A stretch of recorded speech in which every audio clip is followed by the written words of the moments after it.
Good morning, dear students. Greetings and good wishes to you all. I always wish for your good health and beautiful smile. I hope you and your loved ones keep good health and staying safe. The six best home doctors are sunshine, water, air, exercise, meditation, and diet. Kindly try to implement all these home doctors. Sunshine is very important. That's why whenever you get time, okay, please go outside and receive the sunlight early morning around 7:30 to 8:30. That will be the best time. Then drink enough water, okay, that will remove the entire toxic chemical components from your body. Take good air, breathe good air. Wherever you have any kind of greeneries or garden plant, if it is there, please go there and feel the good air. Then do continuously the exercise keeps your body fit. So physical exercises are very important for your body system and to keep your mind calm. Then meditation, minimum 5 to 10 minutes. Kindly do meditation. If you do not know the meditation, don't worry. Just sit in a backbone straight, okay, and just close your eyes for 5 to 10 minutes. That is more than enough. Then diet is very important. Here what you eat you become. That's why avoid as much as possible junk food and stay healthy by eating nutritious food. Consume more fruits, okay, and vegetables. When you focus on all these six best home doctors, definitely you'll be very healthy and you will not get any chance of visiting doctor frequently. Okay, your diet is very important. Make sure you eat good nutritious food, because what you eat you become, what you think you become, like that. Your food is very important. Okay, stay home and break the chain during this challenging time. With this, today I shall begin my lecture talk on industrial microbial strain improvement or industrial microbial strain development. Before going through, let us understand first what is strain. A strain is a subgroup of a species with one or more characteristics that distinguish it from other groups of the same species. Each strain is identified by a name, number, or letter. For example, let us take one strain that is LA5. Here, L, which is genus, it stands Lactobacillus. A, which is Acidophilus, it is a species. Then 5 is the strain number. Together, we'll give that particular letter LA5. And let us go through the another example here, E. coli K12. E stands, that is genus, Escherichia coli, that is the species. Then K12 is the strain number and letter. Okay, so this is about the strain. Then why are we doing this particular strain improvement? What is the strain improvement? In strain improvement, what are we doing here? We are manipulating and improving the microbial quality.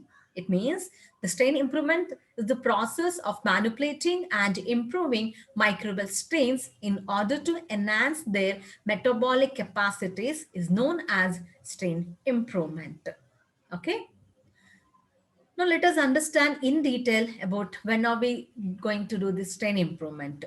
Okay, once a species having industrial applications are found, a research program is undertaken to increase the capacity of the microorganisms to produce the desired product. It means here we are going to improve or enhance the quality of the microbial activity, okay, to obtain more product.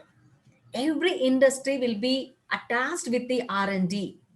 R&D means research and development program. So that those R&D people will work on the particular chosen microorganisms for the better yield. Here you can see one classical example, that is during the extraction of the penicillin. Penicillium notatum species, which was observed by Alexander Fleming, and who could able to extract very low quantities of penicillin in static culture, and that was commercial production was non-viable during that time.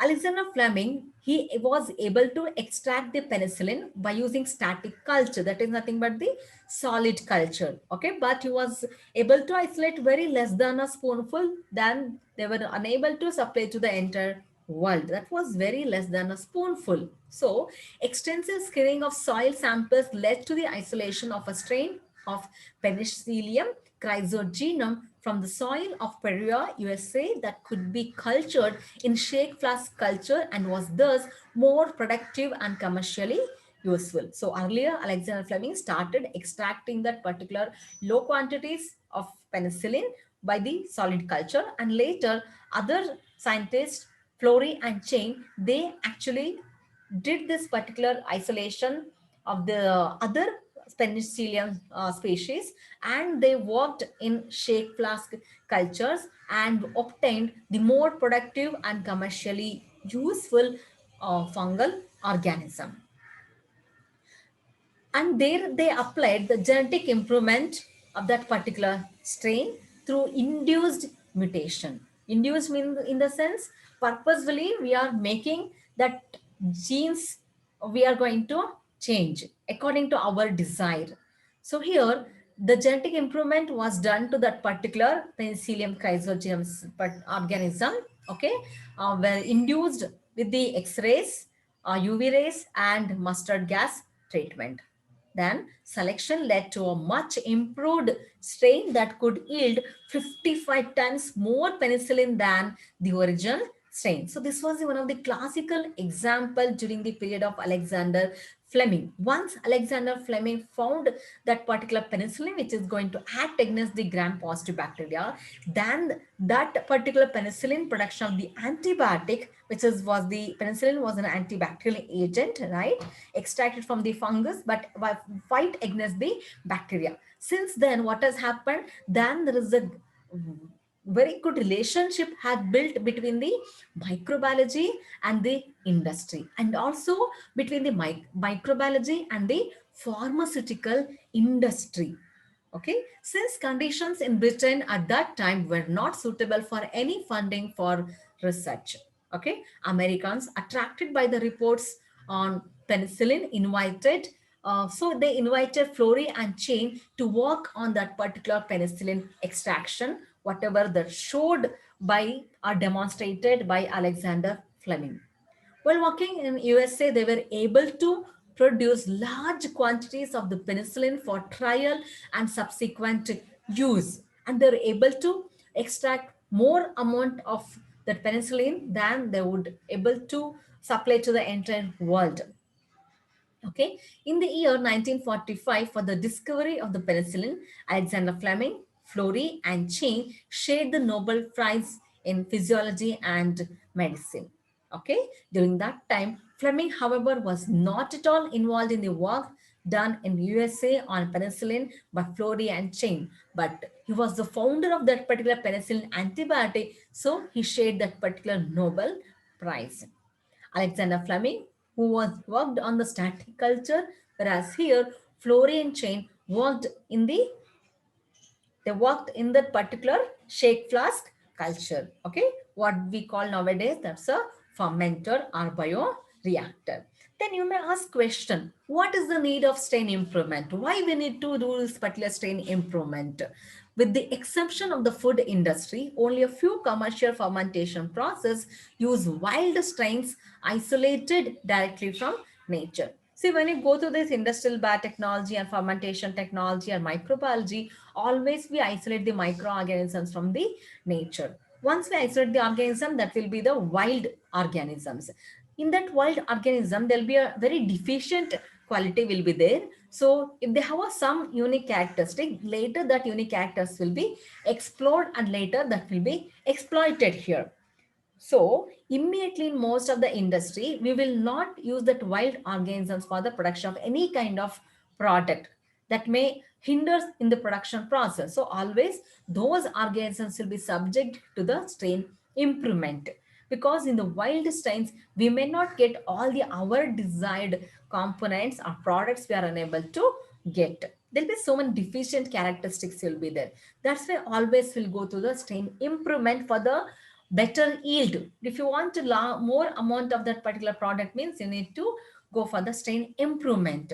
The selected organisms will be subjected to the mutated condition, then recombined microorganisms, okay, and used for the production of antibiotics, enzymes, amino acids, and other substances. Okay, you know better, right? Different microbial products like antibiotics, then organic acids, biofuels, right? Probiotics, then so many products were able to obtain by using this strain improvement. After the organism producing a valuable product is identified, then it becomes a necessary to increase the product yield from fermentation to minimize product cost. Okay, when we produce any kind of products in a bulk amount, what happens? Then the cost will be automatically reduced. If that is not available very easily, or if the yield is not so good, that time what happens? That particular product will be gaining the higher amount, so one cannot minimize the production cost. So here when we go for the strain improvement, when we yield that one at a larger quantity, then one can minimize the production cost. While going for the product yields, one has to follow some of the strategies. If anybody wants to increase their yield, okay, one has to go through some of the strategies. What are those strategies? Developing a suitable medium for fermentation. Okay, so most of them products what we are obtaining now, secondary metabolites, are microbial products. It means by using microorganisms we are obtaining many mm, products. So to obtain, if you want to obtain the microbial products from the organism, the first and foremost important thing is that you need to provide proper nutrients for the microorganisms. So developing a suitable medium for fermentation is very important. Then refining the fermentation process, one has to follow all the proper methodology for the refining process. Then improving the productivity of the strain. Improving the productivity of the strain means we need to focus on the strain improvement. So that time we need to focus on their microbial activity. Okay, uh, how they interact with the substrate whatever we provide. After consuming the substrate whatever we provide, how, what kind of product they are going to give. They are going to give a very good product, our toxic content will be more, our byproducts will be more, everything we need to focus. And finally we need to keep in mind that we need to improve the productivity of the strain. Then major improvements are seen by strain improvement. Okay, therefore industries are now focusing on strain improvement strategy to obtain a high yield of that particular organism. What should we look for when we plan a strain improvement program? The first and foremost important thing is that fund, right? Money. In general, economic is the major motivation, right? If you have a money, one can do any kind of research work. So money, a fund is very important. Then metabolite concentrations produced by the wild types are too low for economical processes. So directly we cannot focus or rely on the wild variety of the microorganisms. Compulsory that wild organisms are first isolated, whatever the organisms are isolated from the nature, that must be subjected to the strain improvement for the better quality of microbial product. If they are very low concentration of the product, then that won't be useful. So one has to think about that particular character of the high production of the metabolite concentration. Therefore, cost effective process, improved strains should be attained. Okay. Then, depending on the system, it may be desirable to isolate strains which are having the following characteristics. What are the organisms you choose, or what are the strains you are improving? No, that must have some of the characteristics, like they should grow rapidly. It means that should show very rapid growth, and which shows genetic stability. After the strain improvement, if that organism changes genetic characteristic, then such kind of organisms cannot be used. So that should show compulsory genetic stability. Then the strain must be compulsory non-toxic to humans or whoever will consume that particular product. And the organisms which has large cell size for easy removal from the culture fluid, then having ability to metabolize inexpensive substrate. What are the substrate we are providing? No, that is the raw material. When we provide any inexpensive raw material, the organism should be able to convert the raw materials into the end product. And the organisms which require short fermentation times, the organisms which should not produce any kind of undesirable pigments, and the organism which have reduced oxygen needs with the lower viscosity of the culture, so that oxygenation is a less of problem. So we need to choose such kind of organism, or we need to improve the organisms in such the characteristics. And the organism which exhibit decreased foaming during fermentation, such kind of organisms we need to choose, because whenever the foaming happens in the fermenter, that hinders the quality of the microbial products or microbial activity. That's why the organism, whatever the chosen for the industrial purpose, that should have the decreased foaming fermentation. If in case minor quantity any foaming occurs, that can be removed or okay or destroyed by the are broken by the anti-foaming agents. And the organism should have a tolerance to high concentrations of carbon or nitrogen sources, because whatever we provide as a substrate, no, that's a medium, there may be the presence of carbon and nitrogen sources in a rich amount, they should be able to tolerate.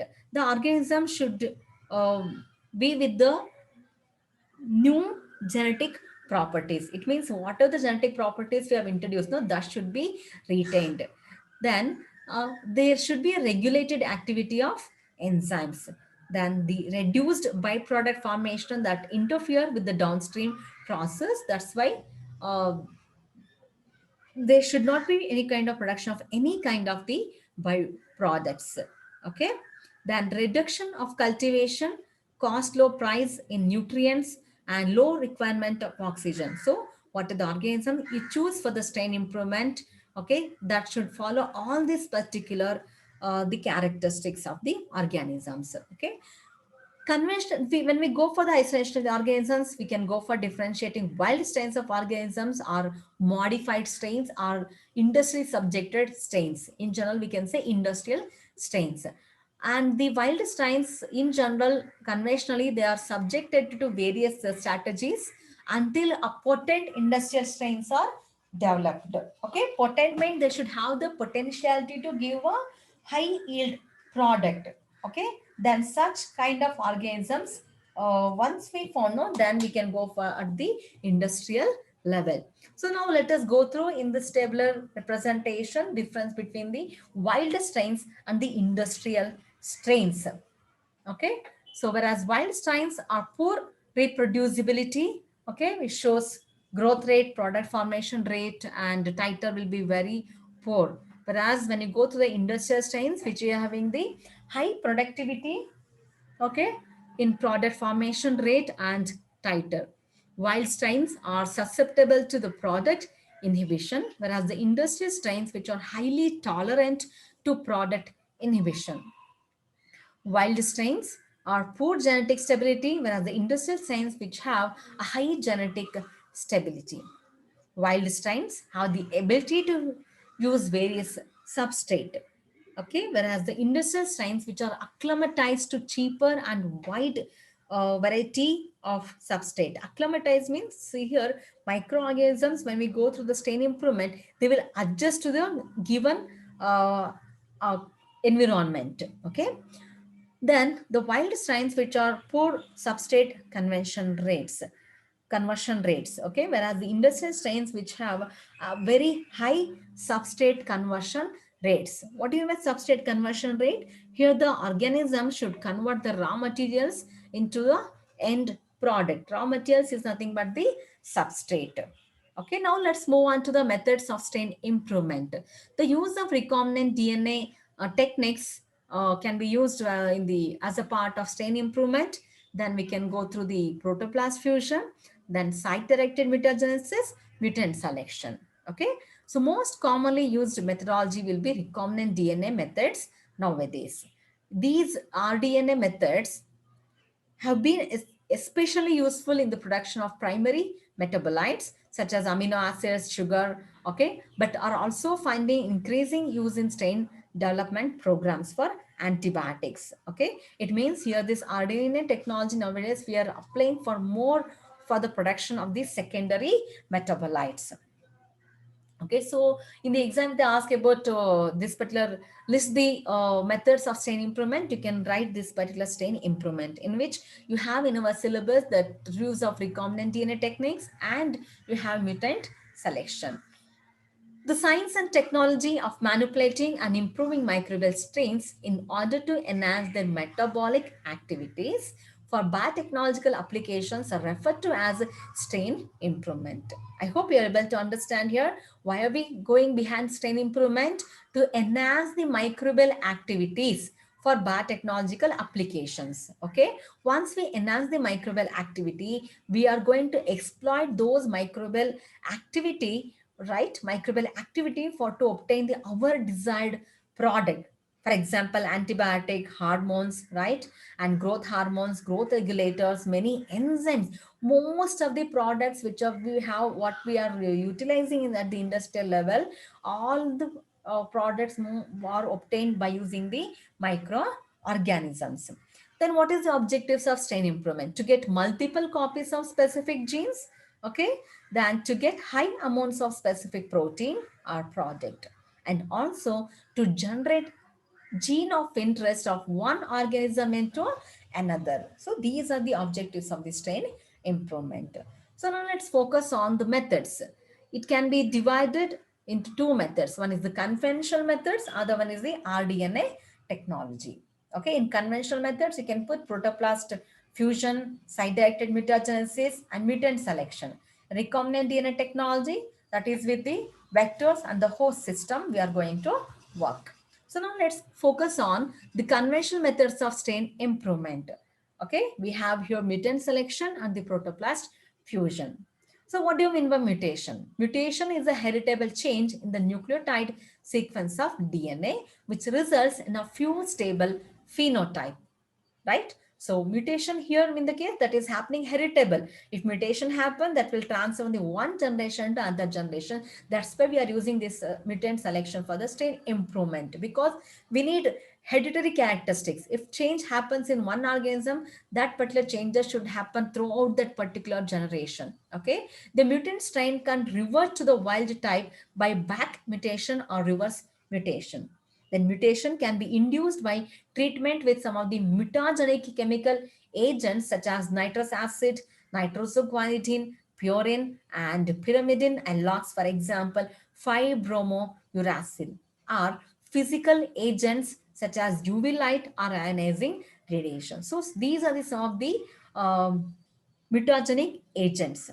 Okay, so we can take a mutagenic agents, for example, the chemicals. By using those chemical mutagenic agent, we can bring the changes in the uh, characteristics of the organism. So mutant selection is done by various methods, like resistance selection can also be done.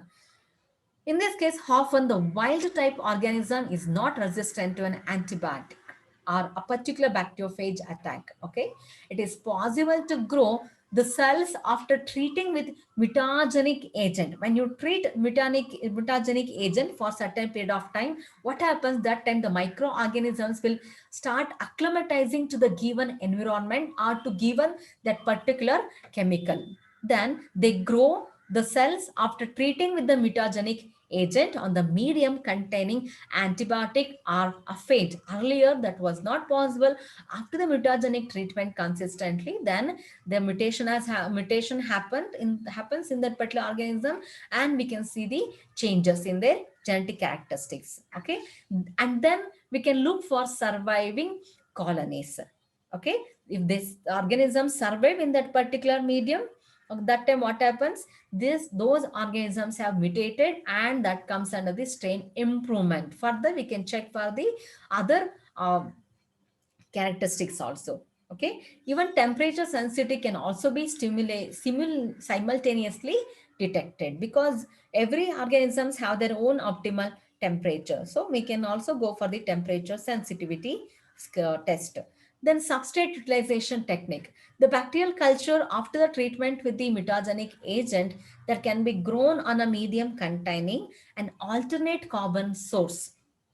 Okay, the colonies that can grow the medium are mutants that have gained genes to catabolize the new carbon source and utilize it for growth, where earlier the wild organisms were not able to utilize. After the strain improvement process, there we could see the utilization of that particular carbon sources for their growth.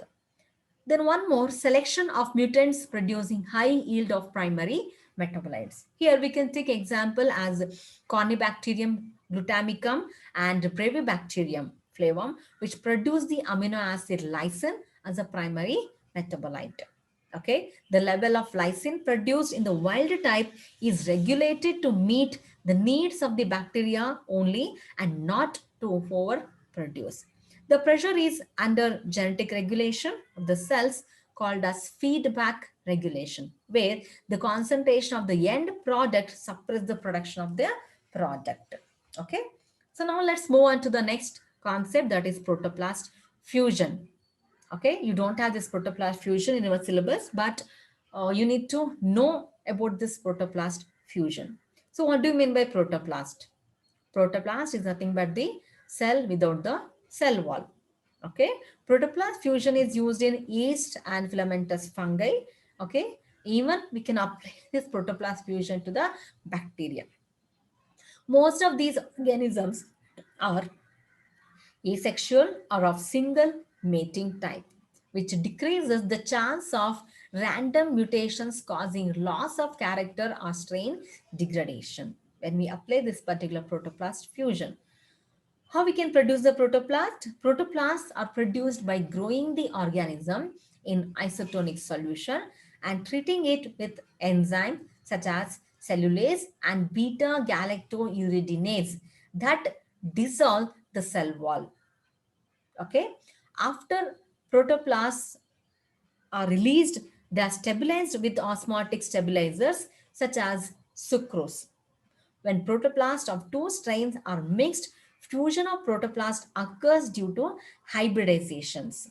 Once the hybridization occurs, we have integrated the two novel characteristics in the one cell or one particular organism.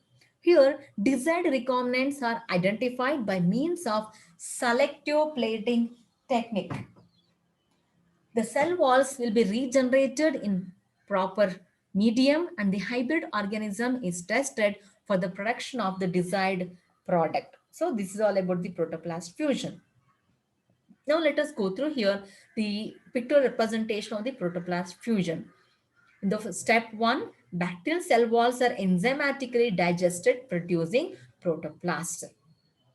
Okay, so when you take a bacteria, you'll be able to see the cell wall, membrane, then plasma membrane, then chromosome. So whatever we have a two bacteria here, these two bacteria, they have some very good novel characteristics in them, but we need to recombine, and we want to make one particular single cell. So we are going through a protoplast fusion. This is also part of a strain improvement. See, earlier this was in two different organisms. Through this particular protoplast fusion, we are able to get the one organism. It means we are improving the quality of the organism. The two novel characteristics we are obtaining in the one single organism. Once cell walls are removed enzymatically, then we can say this as the protoplast. Now protoplasts are ready for the fusion. So in solution, protoplasts are treated with polyethylene glycol. In short, we'll say PEG, P-E-G. Okay. Then they will protoplast fuse. Then segments of the two chromosomes recombine. Then we can say that cell as recombinant cell.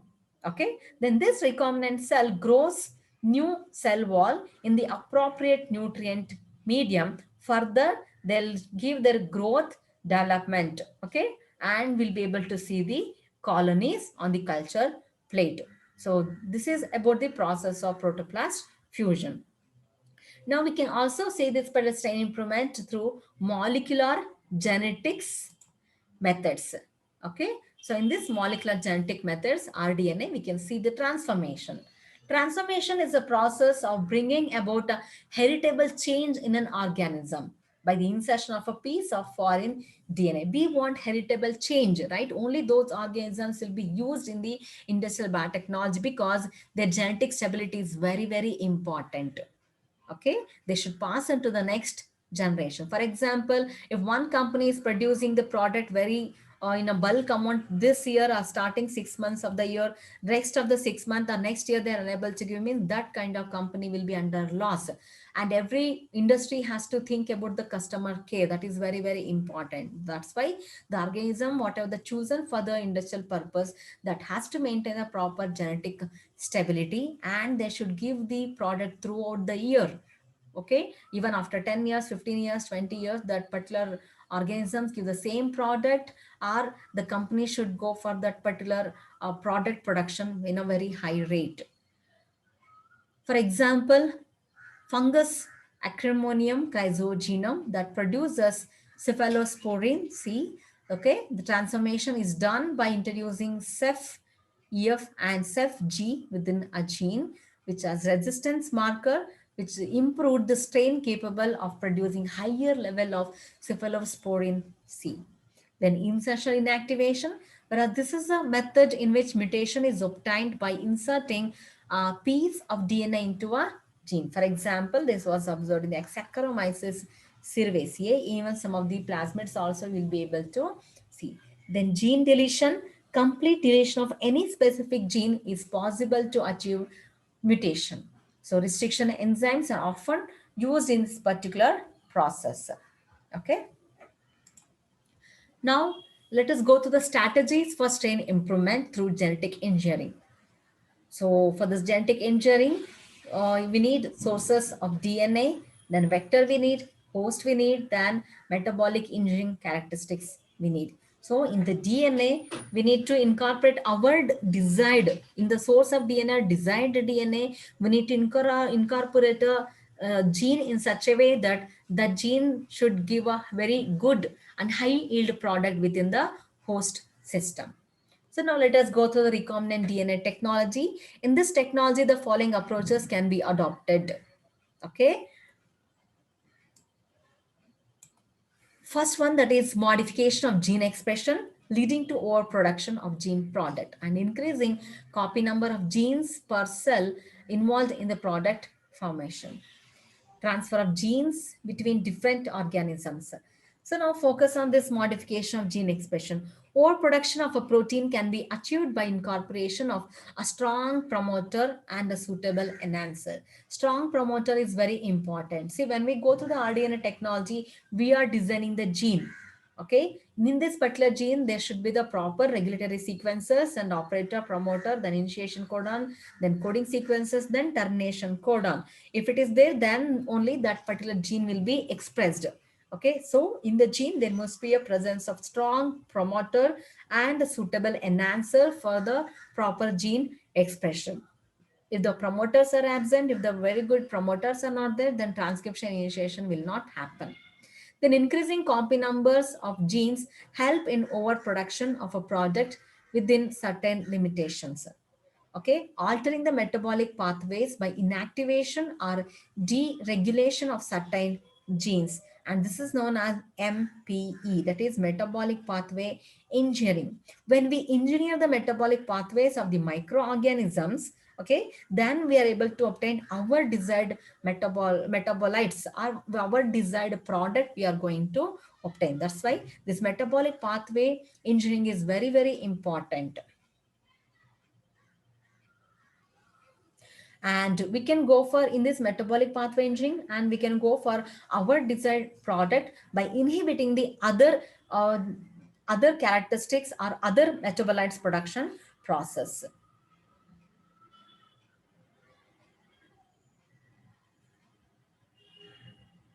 Then let us go to the one example of how we can go for the production of recombinant DNA in the strain improvement. Okay, first in this picture presentation, you can see the preparation of a desired DNA will be done. You are going to isolate the specific desired DNA which could express our desired product within the host. Once your desired DNA is ready, the gene when you say gene, what will be there? Gene means there will be the presence of segment of DNA that instruct the cell to synthesize protein, right? When you want to synthesize protein, there must be the presence of the regulatory sequences, then operator promoter, then initiation codon, then coding sequences, then stop codons must be there. So when we go for the RNA technology, there will be two types of vectors will be there. One is the cloning vector, which gives only the multiple copies of the DNA molecule, okay? And another one, there'll be the presence of expression vector.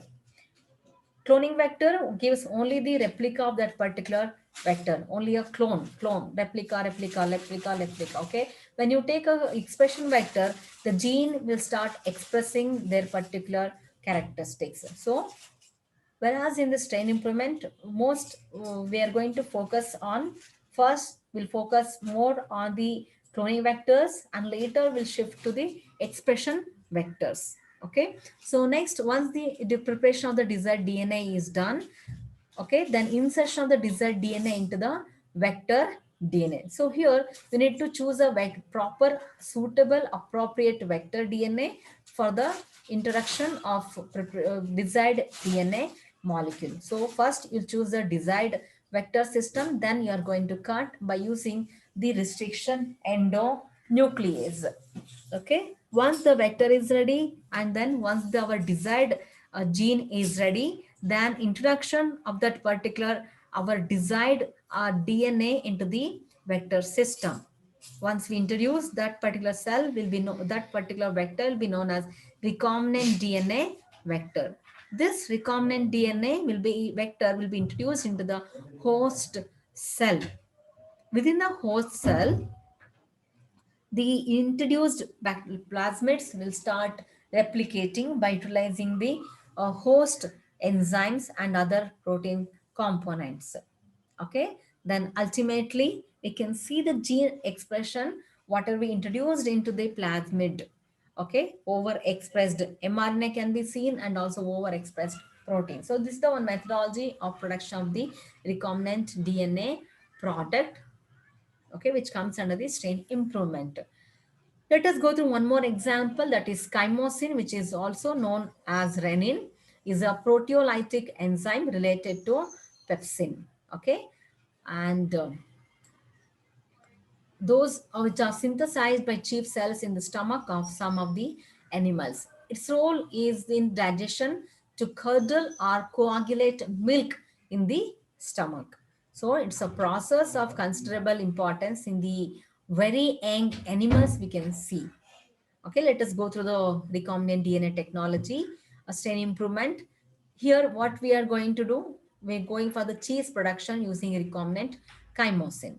Okay, here gene for chymosin isolated from cow DNA. Okay, we have isolated here the chymosin gene. Now gene is ready. What do you mean by gene? Gene is a segment of DNA that instructs the cell to synthesize protein. So this gene will be introduced into the suitable vector. For that, we need to choose a very suitable plasmid DNA and that must be cut open by using the restriction enzyme. So this much region will be removed. Then combine this particular chymosin desired gene of interest with the plasmid DNA by using the DNA ligase. Once they join the foreign DNA and the host plasmid DNA, okay, then that will be put in the host, that is in the bacteria. Once to this particular cut opened plasmid, once we introduce the foreign DNA, this will be known as the recombinant DNA vector. This RNA vector will be introduced into the bacterial host system.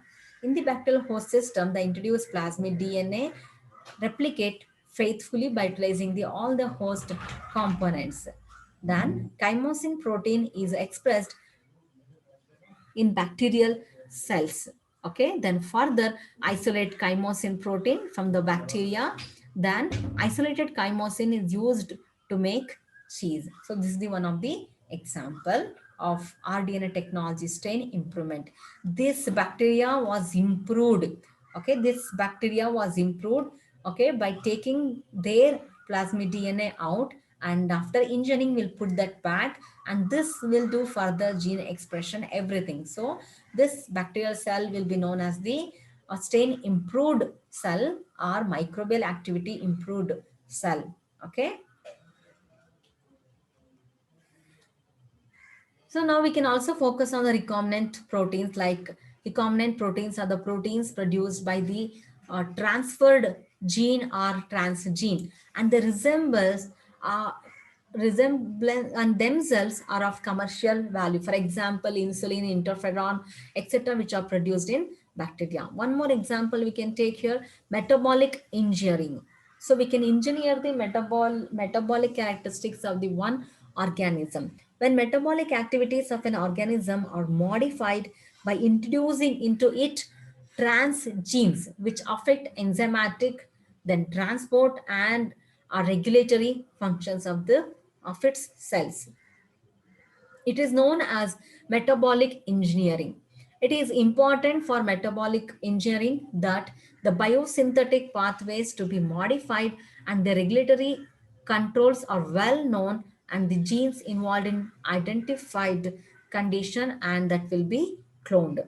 Example, we can take a transgene may be added which encodes an enzyme to modify a metabolite produced by the organism to yield new product of interest. Okay, for example, you can take here ammonium chrysogenum produces cephalosporin C, the gene coding encoding D amino acid oxidase from Fusarium was introduced into a acronymium chrysogenome. Okay, this enzyme converts cephalosporin C into 7-aminocephalosporinic acid, a precursor of several semi-synthetic antibiotics. Okay, then the enzyme encoded by transgene may be enable a better utilization of the substrate or even previously increase inaccessible components of the substrate. For example, normal yeasts are unable to utilize cyclodextrins present in the malt. Okay, this increases the calorie content of beer.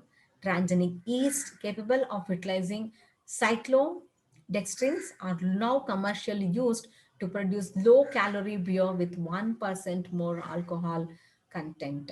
Okay, so these are some of the examples. Then all the genes of an entirely new biosynthetic pathway may be transferred to generate new products. For example, two genes are involved in the conversion of acetyl CoA in CoA to polyhydroxybutyrate, which is used to produce biodegradable plastic. In short, we'll say PHB. PHB stands polyhydroxybutyrate, which are produced for the biodegradable plastic. The two genes were transferred into E. coli and alkyl genes eutrophus. Okay, transgenic E. coli under appropriate conditions accumulate PHB to up to 50% of their dry weight. Now you can see some of the applications of stain improvement, like in the field of food technology, production of recombinant enzyme. You can see then in the field of agriculture, recovery of the plant's characters. Then in the field of microbiology, that improves the microbes' productivities or characteristics. Then finally, in the industry improvement for industrial strains, for the novel products recovery, one can apply this particular strain improvements. So next we'll be going through preservation of industrial culture. Preservation of stock cultures meant for any industrial process is important, and it can be done by some of the following methods like cold storage, deep freezing, then storing in mineral oil, preservation in oil, lyophilization or freeze drying, then cryopreservation. Okay, let us go through one by one these preservation. In the next class, I'll be going through in detail about all this preservation of industrial culture. Okay, so the first one here is cold storage. Here the cultures which will be kept on a suitable media containing agar in pyrex or Corning glass plugged with the cotton may be stored in refrigerators at 4 degrees Celsius. This method is applied for short duration. Okay. Next one is deep freezing. Here cultures of bacteria and some pathogenic Fungi can be stored in a deep freeze at minus 20 degrees Celsius to minus 80 degree Celsius. Okay, further storing in mineral oil. Agar cultures can be covered with mineral oils, right? Then many strains can survive even 10 years under this mineral oil. This condition helps microorganisms or pure culture to remain in dormant state. Dormant state means that will be in the inactive state. Further, there won't be any kind of growth, development will not happen. Here, sterility and dryness of oil are very, very important.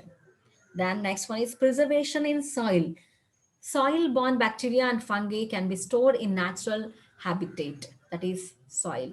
About 5 grams of garden soil is autoclaved at 15 pounds per square inch for 30 minutes. Then you can cool and inoculated with 1 ml of aqueous suspension of cells or spores which you want to preserve.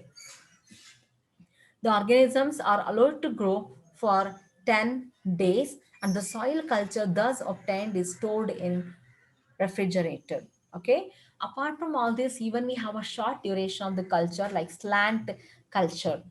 Okay, in slant culture, you'll prepare the media, you'll go for the autoclave. After autoclaving, when the agar in the liquid state or molten state, that time that particular test tube will be kept in a slant condition with solid support. Then you'll be able to see the slant of the agar media. Okay, onto that particular slant of the agar media, you are going to streak the microorganisms, and that slant culture can be preserved in the refrigerator. Then further, we need to go through the subculturing for every fortnight. Okay, every 15 days once we need to do the subculturing for the to enhance the preservation quality, because organisms artists utilize the entire nutrient media, and once there is a completely utilized particular media, then the nutrients are not available for the organisms and organisms may die. The chances also can be observed. Means once all the nutrients are exhausted, we need to provide the fresh nutrient. To provide fresh nutrient, we need to transfer the same organism to the another culture bottle with the fresh slant media. Okay, then they'll grow there. So that process you will be repeating for 15 days once. That will be known as subculture. The next one is lyophilization or lyophilization or freeze drying. Here, before freeze drying, cells or spores are suspended in a protective media like serum, sugar, etc. in some glass ampoules aseptically. The ampoules are then placed in freezing mixture, that is dry ice, along with ethyl acetate. And after freezing, that will be connected with the freeze drying apparatus, where exactly you are going to observe that particular lyophilizer process, and worked till complete dry. Then, once they are subjected to the lyophilizer, the ampoules are then sealed under vacuum. So, this is about the lyophilization or freeze drying. Now let's move on to the cryopreservation. In this method, the microorganisms of culture are rapidly frozen in liquid nitrogen at minus 196 degrees Celsius in the presence of stabilizing agents such as glycerol or dimethyl sulfoxide that prevent cell damage due to the formation of ice crystals and promote cell survival. So this is about the cryopreservation. Okay, by using some of the cryoprotecting agent, we can go for the cryopreservation. Now we can see in this particular slide some of the important questions which were asked in the university. Okay, some of the questions like mutant selection, they've asked for 2 marks, skinning of microbes for 2 marks, then lyophilization, 2 marks, baiting techniques, 2 marks, describe the mutant selection method of strain improvement, 5 marks, give an account on strain improvement strategies. Okay, I need to elaborate the strategy over here. Briefly explain screening and isolation of microorganisms.